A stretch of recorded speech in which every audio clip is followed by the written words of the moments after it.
Привет! Долго не решалась записать какое-либо видео, как сейчас все, наверное, знают, какие у нас сейчас тяжелые времена наступили, как наша жизнь разделилась на до и после, 24 февраля. Этот день, конечно, мы никогда не забудем, когда мы проснулись ночью от взрывов, ну как ночью, уже под утро. Я, конечно, сразу поняла, что началась война. Много было планов на весну. У меня такое положение, дочка беременная на 9 месяце. Мы, конечно, до последнего оставались дома в Одесской области. Но так произошло, где-то 5 марта у нас был авиаудар. Разбомбили административное здание там в городке военном. Он уже давно не функционировал, но там жили бывшие военные со своими семьями.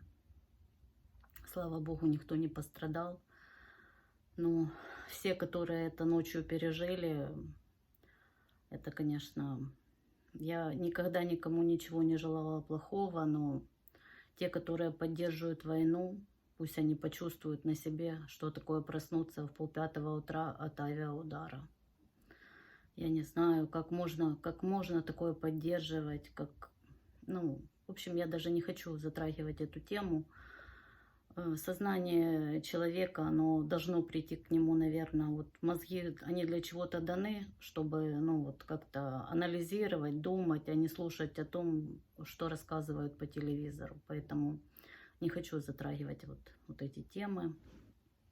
В общем, хочу рассказать, что произошло после. Мы, как до последнего там были, видя, какие события происходят в Харькове, в Николаеве, как тяжело потом эвакуироваться, когда уже начинается у людей паника, начинаются настоящие бомбежки каждый день. Но так как дочка на 9 месяце беременности, мы все-таки приняли это решение уехать. Мы его приняли за один вечер. Получается, все время сомневаешься в том, правильно ты делаешь. Фактически у нас нету никаких родственников где-то там за границей. И уехать с беременной девочкой куда-то там в никуда, это тоже и опасно. А вдруг роды начнутся по дороге. В общем, это решение было очень сложное, но так как уже она перестала спать, мы дергались от каждого звука, поэтому уже принято было такое решение уехать. Сейчас расскажу, как это все происходило. Может быть, тем, кто боится уехать, это чем-то поможет. В общем, как я и сказала, мы ехали в никуда. Попросили волонтеров, чтобы нас довезли до границы, до пропускного пункта Паланка. Естественно, что сейчас на всех пропускных пунктах огромные очереди. И тогда, когда мы проходили, получается, где-то 2 километра, не доезжая до пропускного пункта, уже стояла огромная пробка из машин. И нам пришлось выйти из машины и пойти пешком. Мы дошли до, как мы поняли, что мы там первый раз тоже были. У нас было с собой 2 чемодана, 2 рюкзачка небольших, и пакет с продуктами. Получается, по трассе ты как бы ехать не можешь, эти чемоданы на колесиках, ты ехать с ними не можешь. Везли их по обочине. И, кое-как, конечно, докатили мы эти чемоданы. Смотрим, стоит большая очередь. Но так как, дочка беременная, уже живот такой довольно-таки большой, становиться в самый край очереди мы не стали, а вот подошли, там такая как бы палатка большая была. Хотя, потом мы узнали, что женщины с детьми до года и беременные, можно было идти сразу, обходить эту палатку, идти туда к пограничникам, и вас пропустили бы, без очереди. А мы, получается, вот зашли в эту палатку, там были волонтеры, они предлагали чай, кофе, там пирожки, предлагали водичку людям. Ну и там вот находится в той палатке так человек около 100, наверное, ну много людей очень. Мы выстояли где-то там час. И уже когда мы выходили как бы с этой палатки ближе туда к пропускному пункту, ну, люди увидели, что, ну, моя дочь в положении, и сказали, проходите без очереди. Ну, и нас как бы пропустили, и мы подошли уже там к пограничникам. Ну, и там уже, когда подходишь к этим, ну, уже как ближе к тем окошкам, там, в принципе, уже все быстро. Паспорт дал, тебе поставили печать. Потом, после этого, там забирают такие микроавтобусы и подвозят к месту, где уже распределяют людей, кто куда едет. Ну, в общем, им помогают куда-нибудь добраться. Там, кому на Кишинев, кому там еще на какие-то другие города. Ну, мы уже, получается, так подустали. Получается, хотели чуть-чуть отдохнуть, погреться. И там есть такие, как бы, крытые палатки тоже. Там включено, ну, как бы, обогрев. Ну, и там женщины с детьми могут погреться, перекусить. Молдаване очень хорошо принимают наших людей, готовят им обеды, там гречка с сосисками, или же мивина какая-то, чай, кофе, печеньки, там какие-то пирожки печеные. В общем, люди, это, ну, как мы узнали, это просто простые люди собирают деньги, и потом за эти деньги как бы готовится вот эта еда и привозится на границу и раздается людям. Просто как бы помогают простые люди.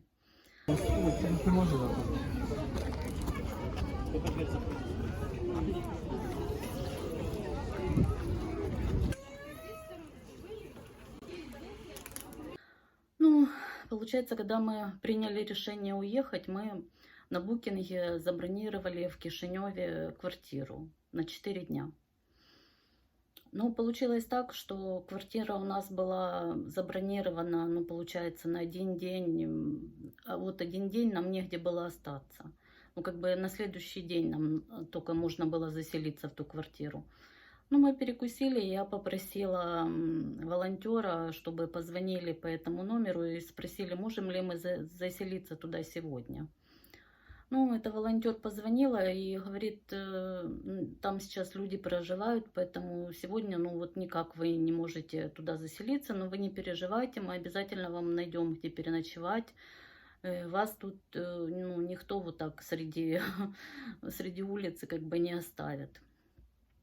И мы сидели, ждали просто. Потом подошла еще одна женщина и предложила нам свою помощь. Говорит, если вы хотите, вы можете, ну, вот сегодня переночевать у меня. Ну, так как нам, ну, некуда ехать, мы согласились. А потом она говорит, ну, чего вы будете ездить там в тот Кишинев? А она сама не из Кишинева, она 80 километров от Кишинева, там, ну, как бы поселок такой, она там живет. Говорит, оставайтесь у меня, но вот пока там не решите, куда вам дальше ехать, вы можете у меня остаться. Ну, и она с мужем как бы приняли нас очень хорошо. Это оказались верующие люди. Они нас привезли к себе. Потом они нас свозили в больницу в Кишинев, там дочку посмотрели.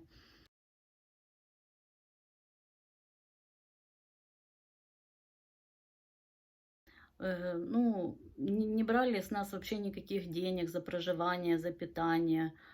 И вот мы у них узнали, что, ну, вот кто бы ни приехал туда, волонтеры пытаются, ну, всех где-то устроить, жить. Квартиры сейчас в Кишиневе очень дорогие. Снимать даже и пустого жилья, ну, навряд ли найдешь.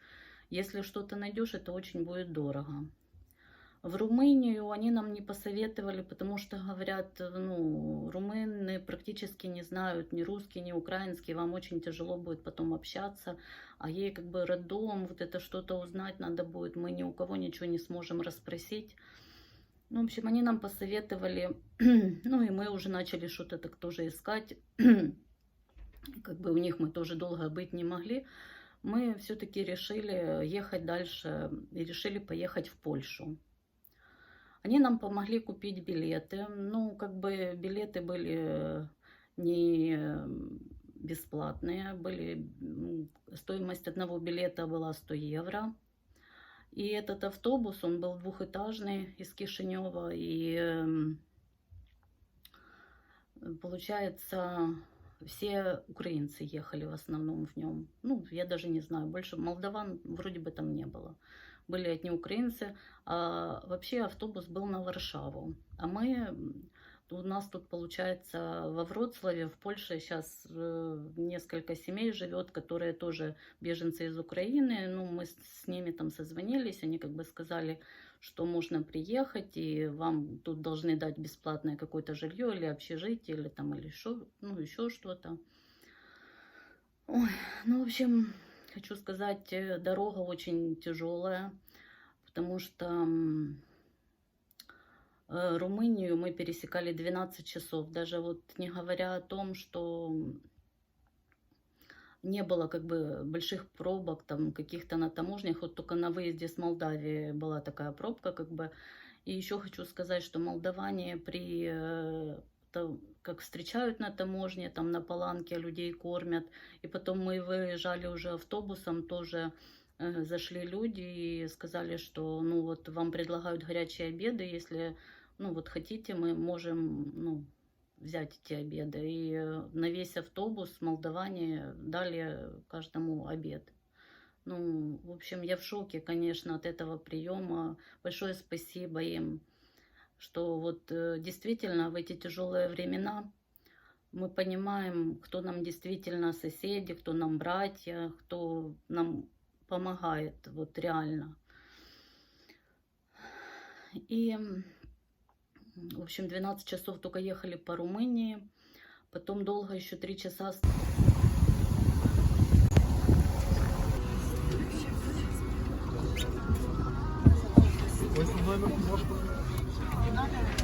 Заходи. Вы уже платили? Конечно. А вот Александр не платил.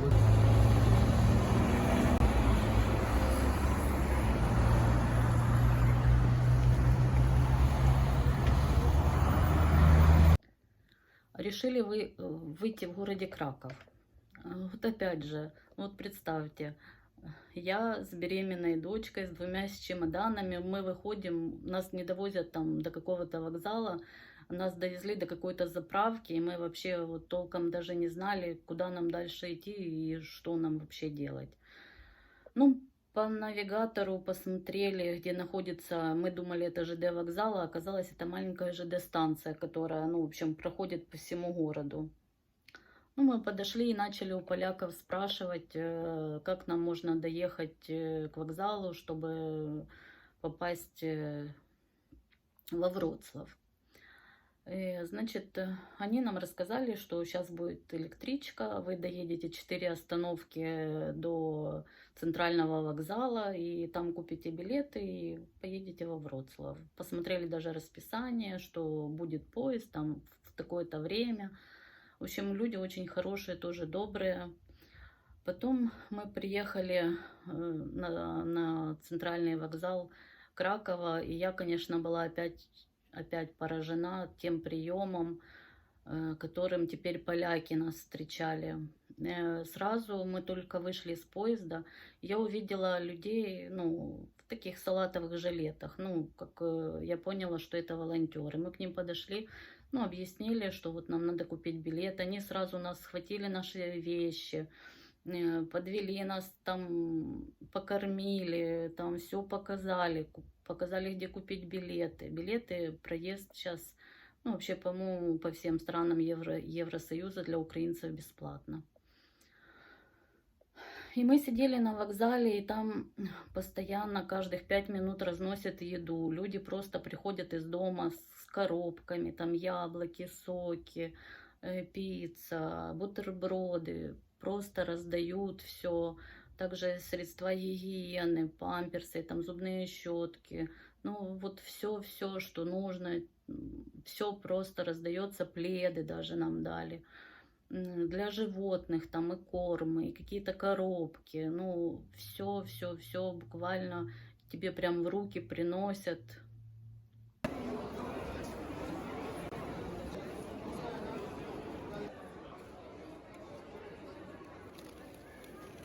Ну, в общем, мы поезд наш, ну вот как тоже ночь не спали, и уже такие были очень уставшие. Поезд у нас был где-то в 7:30 вечера, но получилось так, что он опоздал на 40 минут. И еще нам надо было 3 часа ехать. В общем, во Вроцлав мы приехали где-то около 12 ночи, даже, может, уже больше было. На вокзале во Вроцлаве тоже помогают, сидят прям такая организационная группа, которая координирует людей, направляет их, ну, решает проблему с жильем, где вы можете переночевать. Ну, получилось так, что нас распределили в отель. Он находится приблизительно на окраине Вроцлава. Проживание и питание для нас бесплатно. Разрешили нам жить здесь до конца марта пока что, а дальше я не знаю, будет видно. Все по ситуации в Украине, конечно, мы хотим вернуться, как только, ну, будет нормальная обстановка. Конечно, не представляю, как мы теперь будем возвращаться с маленьким грудным ребеночком на руках. Но хотим, конечно, вернуться как можно быстрее. Вот такая информация, и поэтому хочу сказать, если кто-то хочет уехать и очень ему страшно, и он без денег вообще, не переживайте, селят. Вот даже если в Молдавии, если вы через Паланку будете, и в Молдавии там, естественно, уже никаких там санаториев, в Болгарию многие едут, там тоже селят в какие-то пансионаты, санатории, гостиницы. Ну, если даже в Молдавии вас не поселят где-то в нормальное место, вы можете хотя бы там пару дней в церковь селят, там в какие-то школы, где койко-место, будет тепло, будут кормить, как бы на улице вы не останетесь. А потом уже попросить волонтеров, чтобы вам купили бесплатные билеты, потому что, ну, мы не могли как-то через эти бесплатные, потому что дочка беременна, если бы ей где-то в поезде, ну, пришлось стоять, то, естественно, мы вообще бы этого не выдержали. И потом можно или в Польшу, или в Германию. Предлагают в Германию прямо на вокзале, с Польши забирают в Германию бесплатные поезда. В Амстердам предлагали тоже бесплатные, ну, бесплатная дорога, чтобы куда-то уехать хотя бы на время, чтобы пережить, ну, вот это вот тяжелое время, потому что остаться где-то без воды, без еды в подвале в такое время, даже с медикаментами очень сложно. Нигде уже даже бинт не купишь в Украине, я не знаю. Я ходила по аптекам, хотела бинт купить, и уже бинт купить было невозможно. Поэтому это видео как бы больше для тех, кто боится куда-то уехать.